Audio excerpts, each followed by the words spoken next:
Are you worried about the United States in the year 2025? Hear from a man in 2048. His name is Stephen Kelly, and he has a warning for you. Well, this one's a little happier than the last chapter because it was lonely. Getting drunk on night before Thanksgiving, just passing out. This one's about my daughter, so you'll get to meet her, and she's that special part of my life, so I don't know where I'd be without her. So the phone rings, and I reach toward the coffee table from the sleeper sofa, knocking it to the floor. What time is it? I ask the phone.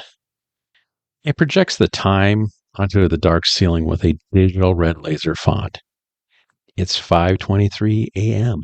Happy Thanksgiving, Stephen. A sexy female voice answers. Coffee, 2 sugar, 1 cream. I command the coffee machine from the sofa. It switches on, illuminating the chicken kitchen. The coffee machine was the only thing I wanted in the divorce because it makes all the complicated drinks, and I just feed it beans. Too bad I only like coffee with 2 sugars and 1 cream. Phone, no FaceTime. Hello? Gobble, gobble, gobble. Did I wake you? A young female voice asks. Good morning, Pepper. How are you? I wrestle myself off the sofa and over to the kitchen, reaching into a cupboard for my red rooster mug. I pour my first cup of coffee. You forget something, Dad? I did? What was that? Stirring my mug, I peer through the kitchen window, past the pot of plants, into the early morning darkness onto a street-lit, red brick building.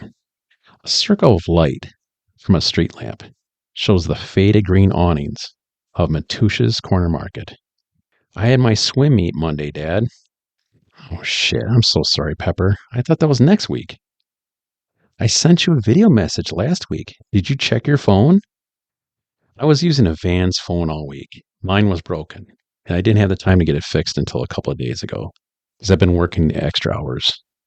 The long hours are for Pepper, so she can go to any college she wants. Pepper understands that, but my ex-wife never did, and still never does. Pepper sighs. I wish you'd take off more time for yourself. I add more sugar to my coffee from the ceramic, chicken-shaped jar on the counter because this damn coffee machine never gets it right. I return to my window view as a black, beaten-up van pulls up to the corner market and flings open its rear doors. An elderly man struggles to toss a bound stack of newspapers, bouncing them off the sidewalk into a caged front door. Unbelievably, they still print newspapers in 2048. Are you still there? Pepper asks, breaking my zone-out stare on the street corner. Yeah, you're right, Pepper.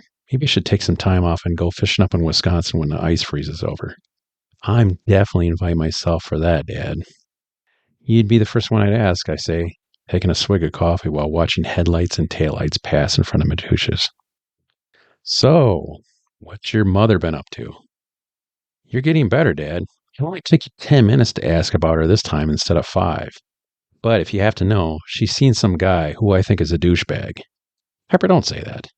I call him the way I see him, she replies, and a grin peels across my face while I watch store lights come to life inside Matusha's Corner Market. I hope my ex-wife never destroys Pepper's level of honesty. How's school going? Okay. A man pulls the cage door open, snatching the bound newspapers from the sidewalk. A red neon open glows in the lower right corner of the large storefront window facing North Clark Street. There's another reason I called, Dad. There's something I need for school. A robotic female voice blurts into our conversation.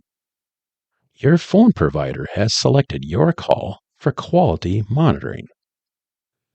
Hearing this bullshit from this robot bitch reminds me why I stopped using my computer and why I try not to use my phone more than necessary. We must now make our conversation flowery, not delving into anything more than daily innocuous shit. Pepper, please save your honesty for another time. Dad, are you still there?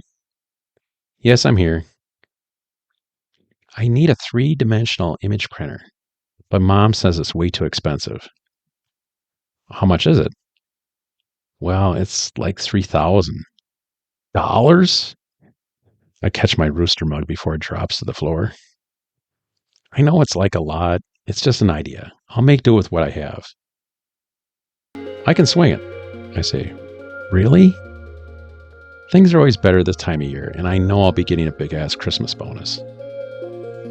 Dad, I'll never ask for another Christmas present as long as I live. I love you.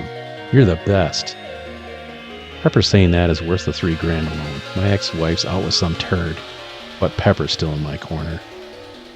Don't you have to leave for Wisconsin soon? I ask. I'm all ready. I'm waiting for Mom. Say hi to your mother for me. Happy Thanksgiving, Dad. Love you, Pepper. Gobble, gobble. I reply, and the phone hangs up on the other end. This is the end of the transmission.